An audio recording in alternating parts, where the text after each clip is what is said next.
Hello everyone. Today I would like to show you all how to enable game mode on iPhone iOS 18. Let's have a look. First, launch a game on your iPhone.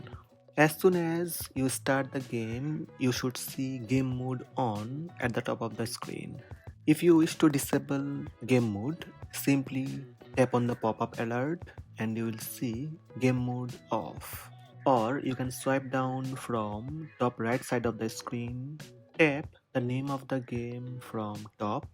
When game mode is on, background activity is reduced to optimize the performance of this game. Tap game mode once to turn it off.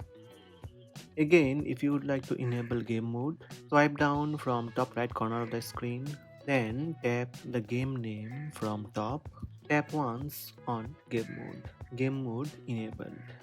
So these are the steps to enable and disable game mode on iPhone iOS 18. Hope this video help you. Please subscribe my channel by tap subscribe button. Also tap the bell icon to receive notifications about all new videos.